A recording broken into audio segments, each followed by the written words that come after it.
Episode number 906. You have a book idea? Now what?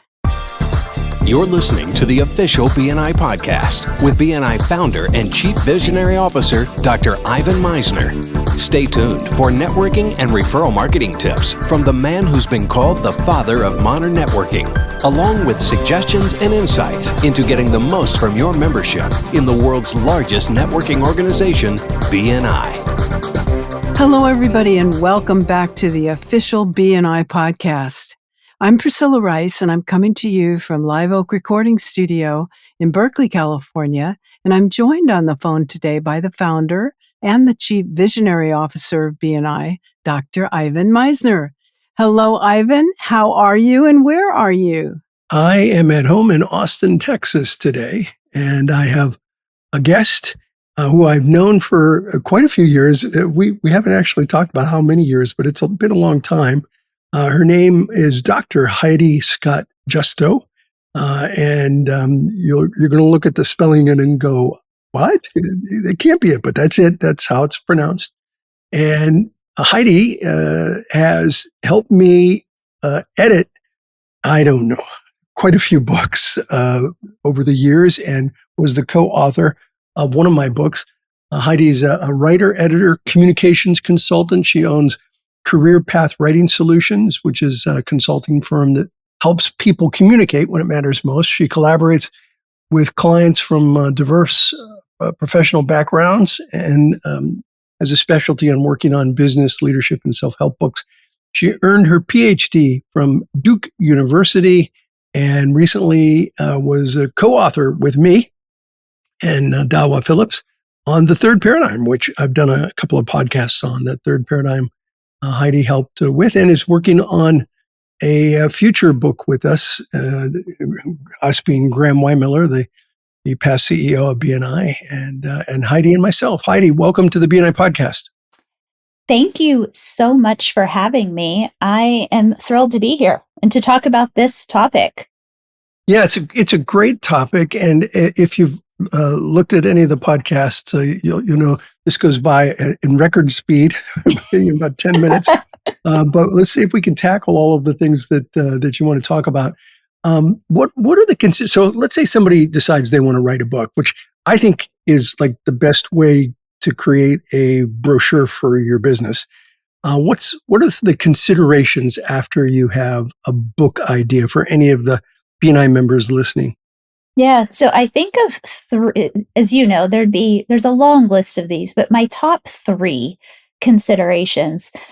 Number one is being really pragmatic right from the get-go, because sometimes people will say things like, oh, so-and-so said I should write a book. And I would always ask, is there a business case for your book? You really need to have a purpose and clear reason for writing it. Because rarely are you going to make a significant amount of money, from the book itself. So You want to get clear on how the book's going to serve your business and goals, and really, why. Maybe writing a book, you and I worked on a book called Infinite Legacy. Maybe it's part of your legacy project. Then you want to acknowledge that.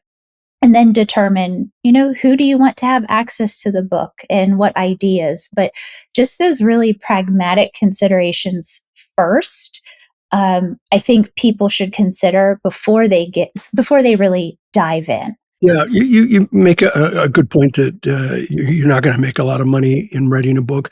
Look, some people's books sell millions of copies and they make a lot of money, but the average business book, the last time I checked, and maybe you have more current information, but the last time I checked, the average business book sells about 7,000 copies. That's average. Yeah, and that, and I don't have those numbers right at the top, off the top of my head, but that's even a little more than I would have expected. Yeah, it's an old statistic, and with people publishing books so much online now, that may be a high number, but it counts all of the, huge, big bestsellers along with the ones that sell, 100 copies, like I think my first book did. So, yeah. You have to have a business case. That's the first one. What's your second point? The audience, identify the target audience before you start writing. And you want to keep that reader in mind the entire writing and revising process.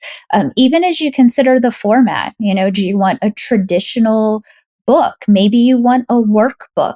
Always think what will be most helpful and beneficial to that intended reader and work backward from that. Yeah, and can you have more than one target audience? I know we're talking about having a couple of target audiences with our next book. I think I'd say you can, but they're still going to be related, right? Yeah. The book can't be for everybody. No. So, Well, sometimes a self-help book can be for a very broad audience. That's true. But I would say even then, you are keeping in mind someone reading this has bought into the idea that I can improve myself or Yeah. help, so even that there's still some unifying theme around who you're writing for. Yeah, fair enough. Fair enough. Yeah. And you have a third point. Yes. And you might be able to speak more to this even than I can, but publishing. So publishing is a mystery for so many people. So when you have that idea, you've established your business case, you've identified your audience, you want to learn the basics of the differences between traditional self-publishing and hybrid publishing. I have had authors contact me about how to publish their book with a traditional publisher. And they've done so after they wrote and self-published the book on Amazon. Ooh, And not those good. those conversations often end up in disappointment for that author because I am the one having to tell them that only very rarely is a publisher going to pick up a book that has already been published. Like some of the more well-known ones are like The Tale of Peter Rabbit, a classic, and more recently, like the 50 Shades of Grey series and The Martian. But those are very rare. So those were self-published first and then went to a primary publisher? Yeah, they became Yeah. such hits. And I want to say the Harry Potter series may have been as well. They became such huge hits that then the publisher came on. But, and I think sometimes those get more attention. And so people don't realize that they are really the outlier. They're not the norm. So Yeah, it's I would say an extreme outlier. It's very rare that a publisher is going to pick up a book that's been self-published already. yeah. And so that is just, it's just an unfortunate situation all around because you have people who put all this effort into it and they didn't realize that, they have the process.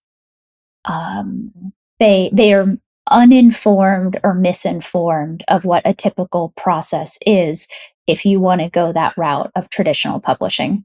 Yeah. Now, you mentioned traditional publishing and hybrid. For those of you who don't understand the difference, traditional publisher is a publisher that, like Simon and Schuster, Entrepreneur Press published The Third Paradigm. They're a traditional publishing house.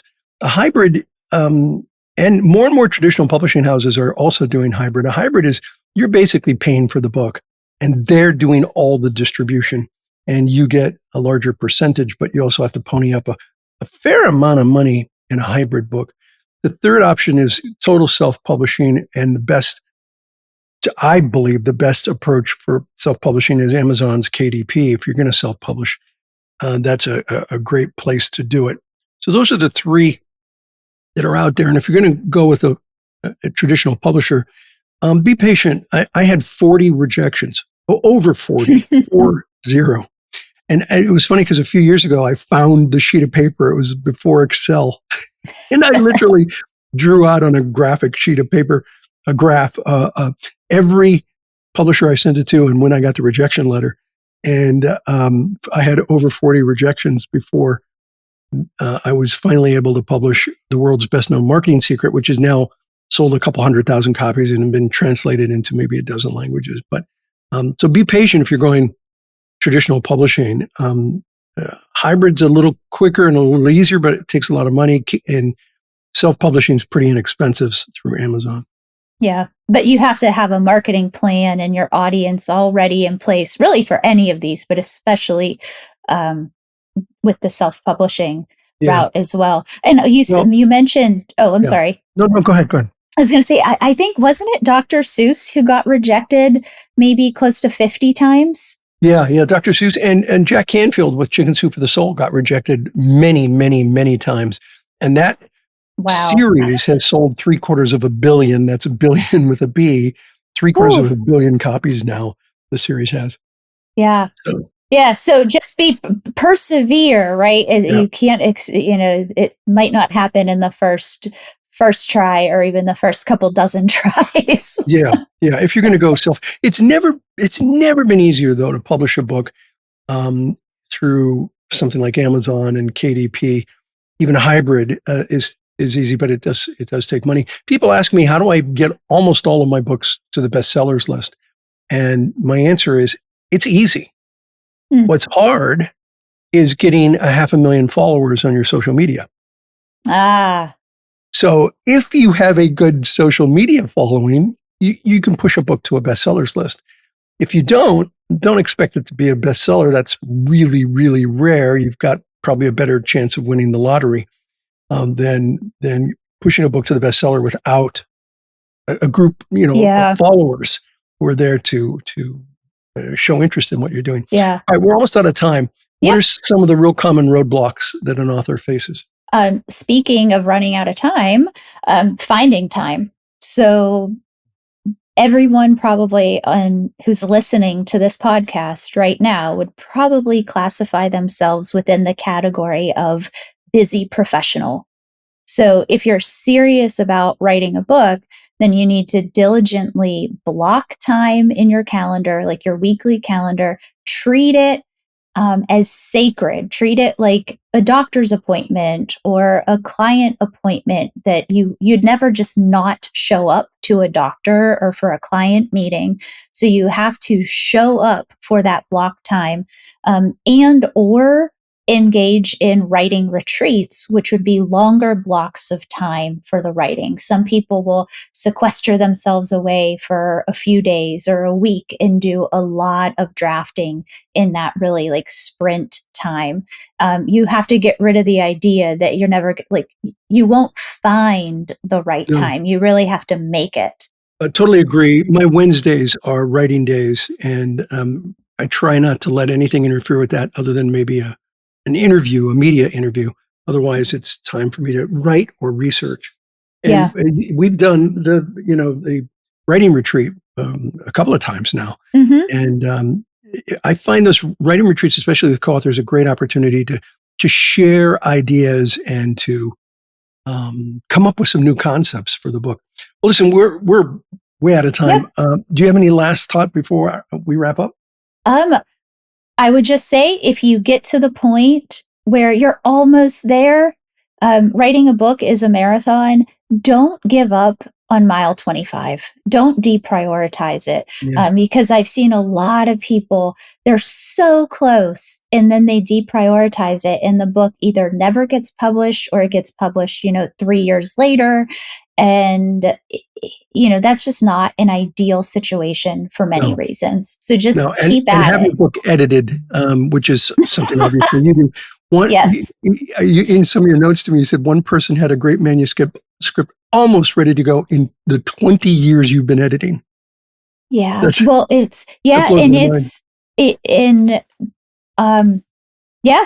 still, to my knowledge, isn't finished. And it's a great book. It is a great book. There's a good case for it.